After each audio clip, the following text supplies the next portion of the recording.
Bom dia, queridos, graça e paz. Vamos estar dando início à nossa escola bíblica dominical de hoje. Enquanto isso, enquanto o Fabiano está ali mandando o link para o pessoal, quero te convidar a estar cantando uma canção com a gente.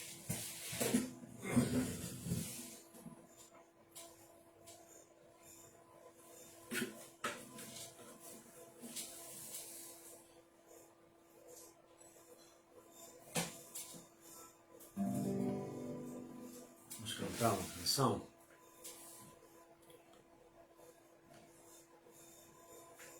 Vou cantar essa daqui. Pai, sei que os teus olhos estão sobre a terra a procurar alguém que te adore em espírito, alguém que te adore em verdade. Pai, como achaste a Davi, vem, derrama sobre mim o óleo precioso da unção, que me faz segundo o teu coração. Achei em mim verdadeiro adorador, com vestes de louvor. Quero contemplar teu rosto, ó Pai. Vem ungir minha oferta de amor. Dou a ti meu coração, meu Deus, meu Pai. Ache em mim um verdadeiro adorador. Ache em mim um verdadeiro adorador.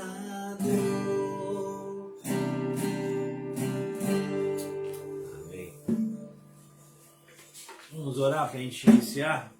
Vai estar com a gente aí Humberto Bezerra. Saudade, meu querido. Graças e paz. Vamos lá então. Pai de amor, louvado seja o teu nome por mais um domingo na tua presença, por mais um dia que estamos aqui para estudar a sua palavra. Pedimos, Senhor, fala conosco, trata conosco, que te pedimos em nome de Jesus. Amém. Vamos lá, queridos, hoje a gente vai estar conversando um pouquinho sobre os livros de 1º e 2º Samuel, né? E como toda lição que a gente trabalha, a gente vai ter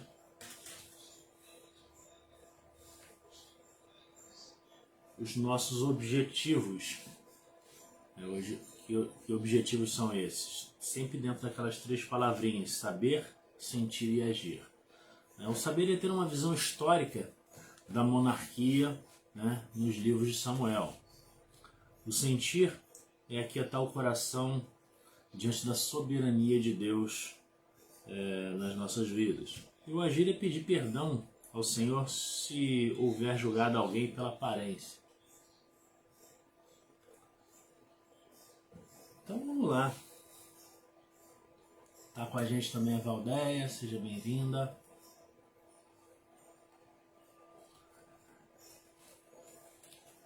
Samuel é uma das figuras mais notáveis que a gente tem no Antigo Testamento, né? Ele foi sacerdote, foi profeta, foi juiz e teve a tarefa também de ungir 2 reis, né? O livro que leva seu nome é igualmente importante. Ao ler as histórias ali narradas, compreendemos como Israel deixou de ser um grupo de tribos para se tornar um reino. Então eu quero que você estude com atenção para entender bem esses detalhes da história da monarquia de Israel, desde a sua fundação até o exílio do povo, ok?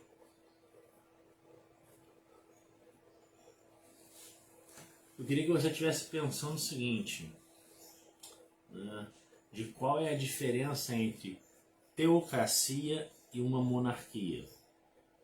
Acho que Mateus está com a gente também. Seja bem-vindo, Mateus. E dentro dessa diferença, você vai estar percebendo a opção, a escolha que o povo fez, né? E nem sempre a escolha é a melhor possível. Então vamos lá. Vamos ver, ter aquela visão panorâmica com as informações básicas do livro. O autor foi Samuel. A data de escrita é 1100 a 970 a.C. O alvo do livro é mostrar a transição da teocracia para a monarquia. Versículos chaves, a gente tem 2 versículos chaves. O primeiro que a gente vai estar vendo ali vai ser o do primeiro livro de Samuel, verso 15,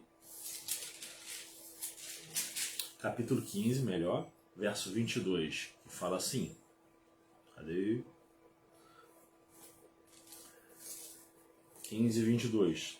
Tem porventura o Senhor tanto prazer em holocaustos e sacrifícios, quanto em que se obedeça a sua palavra? Eis que obedecer é melhor do que sacrificar, e o atender melhor do que a gordura de carneiros. Isso é o versículo-chave do primeiro livro de Samuel. E do segundo livro de Samuel, você vai estar encontrando ali, no segundo livro de Samuel, capítulo 7, no verso 16, que diz assim: porém a tua casa e o teu reino serão firmados para sempre diante de ti, teu trono será estabelecido para sempre. Beleza? Então, esses são os versículos chaves que a gente tem no livro. E as palavras-chave desses livros, assim, no primeiro livro de Samuel a gente vê que a palavra-chave é transição. E no segundo livro de Samuel, a palavra-chave é aliança. Beleza? Que transição é essa? É a transição da teocracia, quando Deus governava diretamente o povo, para a monarquia, onde o povo escolheu ter um rei, onde o povo escolheu ser igual a todos os outros povos. E no segundo livro, a palavra-chave é aliança, a aliança que Deus faz com Davi, Deus faz com o seu povo ali. Vamos lá, o esboço dos livros.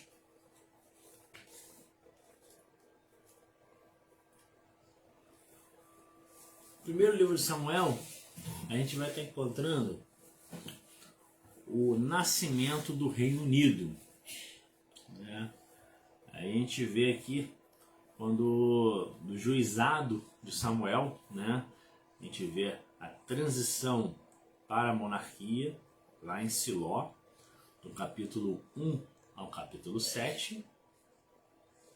Depois a gente vê a eleição do verso 8, do capítulo 8 ao 12, e a rejeição do capítulo 13 ao 14. Isso tudo em Gibeá. Ok? Depois a gente encontra aqui o pecado, no capítulo 15. E entra o reinado de Saul, né? O reinado de Saul, que é rejeitado, e o de Davi antecipado. Isso acontece no deserto, do capítulo 16 ao capítulo 31. Já o segundo livro de Samuel, a gente vai estar vendo o quê? A expansão do Reino Unido, né? Já no reinado de Davi. Do capítulo 1 ao capítulo 10, a gente vê Davi sob a bênção de Deus em Hebron. Aí, já no capítulo 11, a gente encontra o pecado, quando Davi peca. E do 12 ao 20, a gente vê Davi sobre a maldição. Você pode ver essa maldição no capítulo 12 e 11. Isso acontece em Jerusalém, né? Depois a gente vê um apêndice também, onde a gente encontra Davi, e uma retrospectiva e a prospectiva de tudo que acontece ali, tá? Isso do capítulo 21 ao capítulo 24. Vamos lá. Samuel em uma sentença. Como que seria? Deus inclui a monarquia em seu programa, ungindo Saul no início, mas manifestando em Davi o cumprimento das suas promessas. Ponto 2. A gente vê que originalmente não existiam 2 livros, né, de Samuel. Na tradução hebraica para o grego, o número de palavras aumentou e os livros tiveram que ser copiados em 2 rolos, né, de pergaminho. Daí surgem 2 livros para cada um. Por que a gente fala isso? Porque às vezes a gente fica confuso, assim, mas como é que era um livro, depois virou 2? Na verdade foi só da tradução. A tradução que fez com que isso acontecesse, né? Isso é interessante e importante a gente ficar atento. Estou tentando mexer aqui para a gente poder enxergar melhor.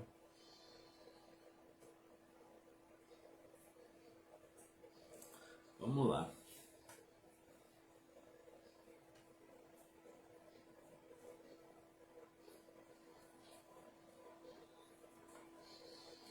Aí depois disso a gente entra nos destaques. O primeiro destaque que a gente vai ver nesse livro é a oração de Ana. Seja bem-vinda, mãe. A oração de Ana. É uma das orações mais notáveis da Bíblia, né?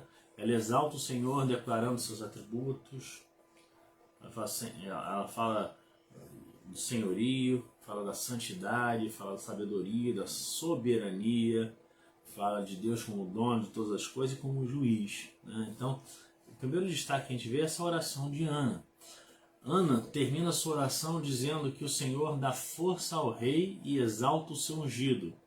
Não poderia haver introdução mais adequada ao livro do que conta o início dessa monarquia em Israel. Tá? Então, depois pega ali, porque é muito interessante você ver essa oração de Ana, uma das orações mais bonitas que a gente vê.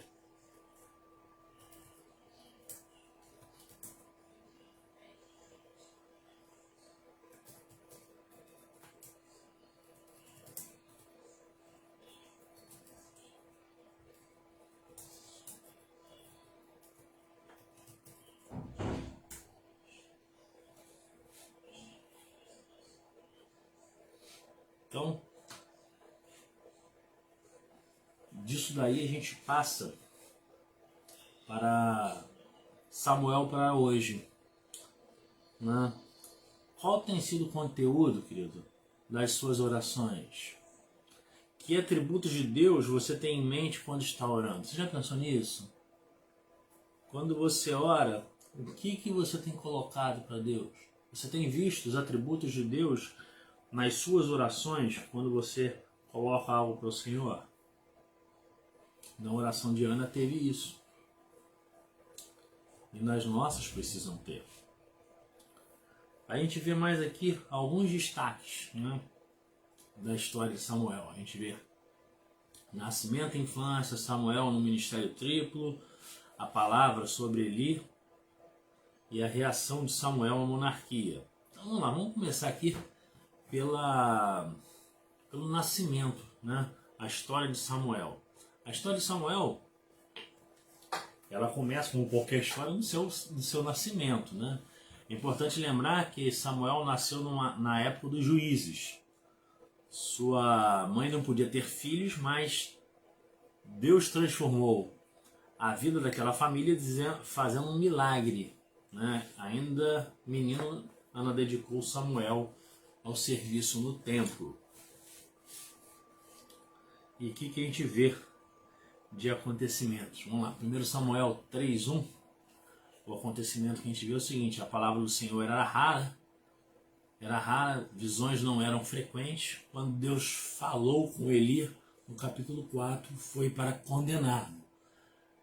1 Samuel 3:4, outro acontecimento: Deus falou com Samuel, um menino ainda. 3:11, Deus revelou a Samuel e não ao sacerdote seus planos. E 1 Samuel 3:19, o povo reconheceu que Samuel era profeta que falava a palavra do Senhor e ele ainda era um menino. Samuel para hoje é algo muito interessante. Deus usa pessoas ainda jovens e tem um ministério para cada uma. Querido, independente da sua idade, se você é jovem, se você não é jovem, Deus usa a pessoa que Ele quer, né? Basta você querer abrir o seu coração para Ele, para que Ele possa te usar, para que Ele possa usar a sua vida. Vamos lá. Ministério triplo de Samuel. Samuel, ele encerrou o período dos juízes e inaugurou a era dos profetas em Israel, acumulando as funções de juiz, sacerdote e profeta. Ele começou a escola de profetas, ou seja, discípulos viviam com um profeta experiente e aprendiam a servir ao Senhor. Então a gente vê também, tem um outro quadrinho que é interessante a gente perceber, que os cargos, a gente vai ver os cargos e as descrições desses cargos, né? Nesse período. A gente tinha o cargo do rei, que era governador dinástico e político, do juiz, que era governador local e jurídico, sacerdote era representante do povo perante Deus e profeta, representante de Deus perante o povo. E Samuel tinha três funções aqui, três cargos: juiz, sacerdote e profeta. Ok? Vamos lá, a história de Samuel, ainda em relação a uma palavra sobre Eli.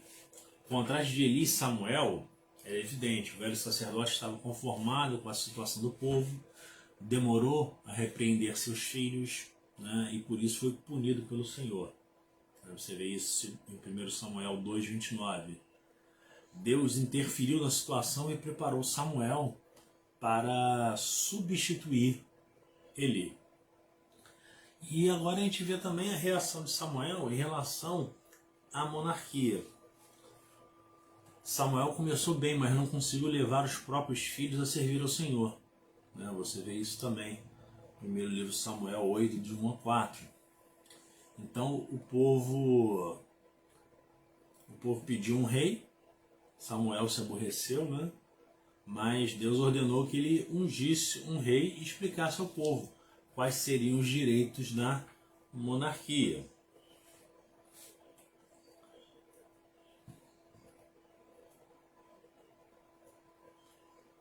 E com isso a gente encontra aqui mais uma coisa para a gente refletir. Samuel para o dia de hoje. Para Deus, todos os pecados são no mesmo tamanho, mas é fato que há pecados que atraem outros pecados. Um deles é o corporativismo, que acontece quando vemos pecados na vida de nossos irmãos e não os confrontamos. Ainda por cima, colaboramos para que continuem pecando.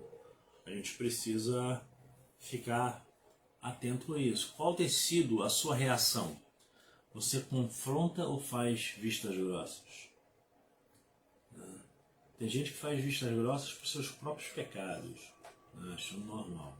Acho que o pecado do outro sempre está atento. Então a gente precisa ficar bem ligado nisso. A gente não pode fazer vista grossa para pecado, não. Mas também a gente tem que ter sabedoria do confrontar. Não é confrontar de qualquer maneira. Então vamos lá, vamos seguir. Vamos ponderar alguns detalhezinhos pra gente. O povo pediu um rei, mas não queria seguir a Deus como um rei. Os israelitas queriam ser como os outros povos. Aí a gente lança a pergunta para nós. Será que nós temos seguido o rei ou temos nos conformado com esse mundo? Os outros reis têm governado a sua vida? Quem tem sido o rei da sua vida, querido? Já pensou nisso? Você precisa pensar nisso. Porque a gente não pode brincar de servir a Deus. Nós precisamos levar a nossa vida para com Deus de maneira séria, de maneira correta. Ok? A gente tem que lembrar sempre que Jesus é o nosso rei. Vamos lá, ainda no destaque, vamos ver o terceiro destaque, que é a diferença entre Saul e Davi. Nós podemos aprender muito com os destaques entre os dois primeiros reis de Israel. Saul e Davi, eles são amplamente contrastados durante todo o livro. Vamos ver? Vamos lá, origem. Saul era da tribo de Benjamim. Você vê isso em 1 Samuel 9:1. E Davi era da tribo de Judá. Aparência. A aparência de Saul era exaltada, né? 1 Samuel 9:2. E a de Davi era elogiada. 1 Samuel 16:12. As atitudes. O que Saul fazia antes? Ele procurava jumentas. E o que Davi fazia antes? Ele pastoreava ovelhas. O que o profeta faz? Em relação a Saul, ele foi de encontro. Saul foi ao encontro do profeta no 1 Samuel 9:14. Já em Davi, o profeta veio ao encontro de Davi, 1 Samuel 16:13. Em relação à unção, Saul caminhando para fora da cidade, foi encaminhado para fora da cidade. O espírito se apossou de Saul, mas saiu dele porque Deus havia rejeitado como rei, né? E Davi, no meio dos seus irmãos, o espírito se apossou de Davi e não abandonou até a sua morte. Então essas são as comparações entre os dois. E ainda temos mais duas, né? O coração de ambos, a coroação de ambos, né? Saul, ele foi coroado diante de todo o povo de Israel, 1 Samuel 10:24.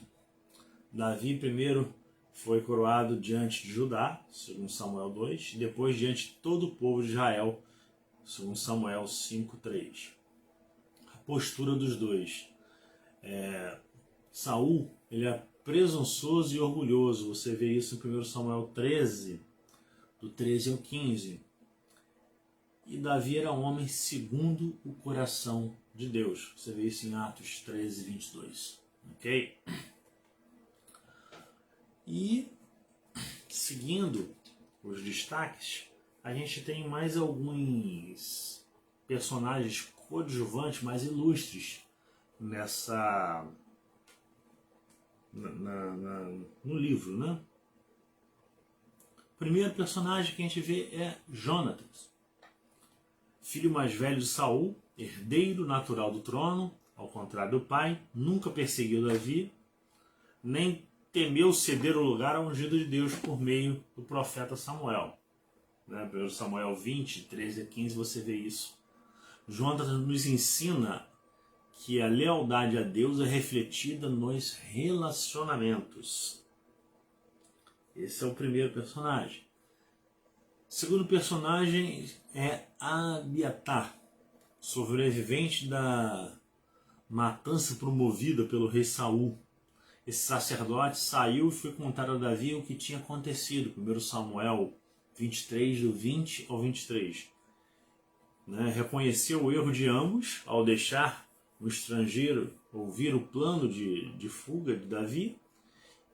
E como foi ajudado pelo sacerdote, no entanto, ofereceu-se para ajudar Davi, mesmo correndo o risco de morte. O terceiro personagem que a gente encontra aqui é Abigail. Foi mulher sábia entre dois homens, um tolo e um precipitado.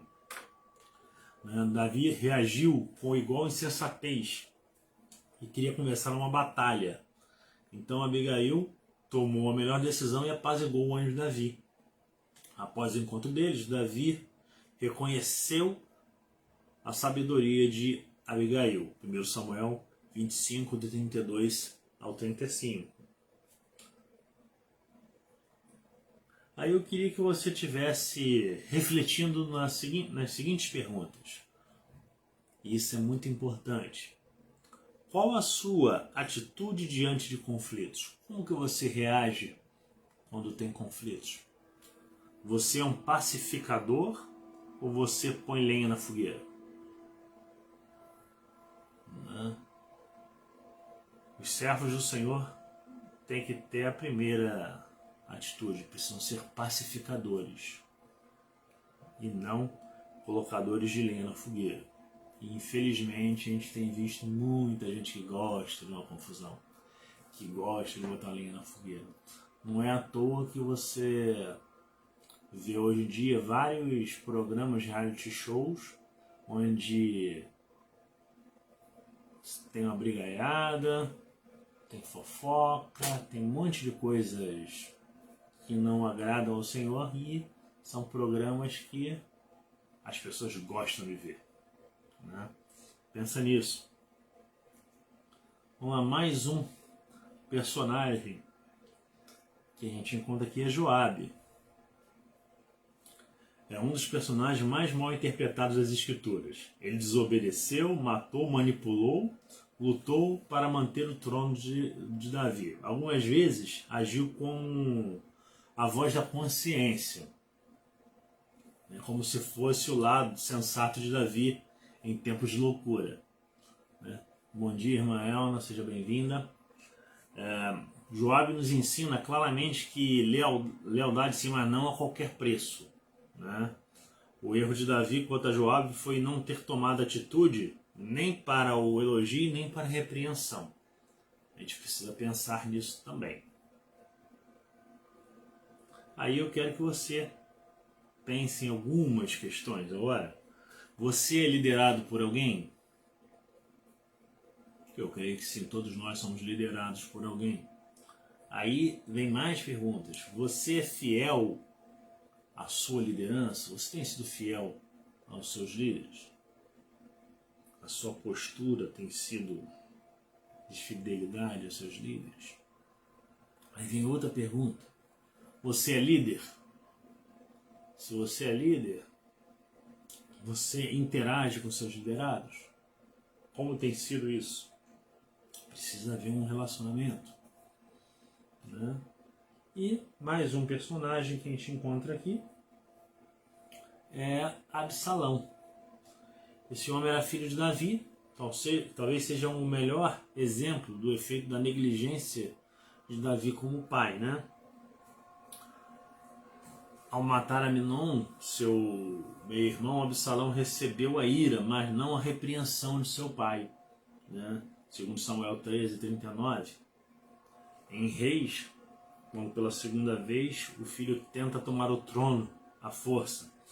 E o autor bíblico menciona a ausência paterna de Davi também ali. Né? Então a gente vê aqui mais uma coisa para a gente refletir. Você tem filhos? Como que você tem agido ao cuidar deles? Você elogia e repreende? Nós precisamos saber elogiar e repreender também. Não adianta só elogiar e não adianta só repreender. Nós precisamos ter o equilíbrio. Precisamos ter um meio termo entre os dois. Na hora de repreender, repreende. Mas repreende no amor. E na hora de elogiar, elogie. Mas também não supervalorize aquilo. Elogie dentro daquilo que precisa ser elogiado, mas tem equilíbrio. Tem muita gente que não sabe ter esse equilíbrio. E a gente vê várias pessoas, vários jovens hoje em dia, que são jovens que não sabem lidar com adversidades, porque só recebia elogios. Quando errava, passava-se a mão na cabeça. E nós precisamos ter esse equilíbrio, saber ser elogiado e saber ser criticado, ser repreendido. Ok? E para a gente finalizar, quero que você perceba o seguinte, que Samuel é um livro de transição, mas também um livro de histórias fascinantes. Né? Do começo ao fim, Samuel nos mostra como que a soberania de Deus entra em ação para consolidar a monarquia instruída por ele. As verdades dão ao crente a confiança de que os planos de Deus serão cumpridos, ainda que, vez por outra, algum obstáculo ou pessoa se interponha. Né? Ao ler suas histórias, nós vamos entender que o Rei Soberano cumpre suas promessas e propósitos, consolida seus planos por meio de pessoas imperfeitas e, às vezes, em circunstâncias que aos olhos humanos são negativas e destruidoras. Seja encorajado por Samuel e confie que o Senhor atua, sim, e vai cumprir os propósitos dele em sua vida. Ok? Resumindo isso tudo, que Deus está no controle das nossas vidas. Então creia que Ele vai fazer a diferença. Se você está passando por momentos de lutas, por dificuldades, compreenda que Deus está no controle e que Ele vai fazer tudo acontecer da maneira que Ele quer e da melhor maneira. Ok? Que Deus nos abençoe e que possamos ter um restante domingo abençoado na presença dEle. Vamos orar? Pai de amor, muito obrigado por esse momento de estudo da Tua Palavra.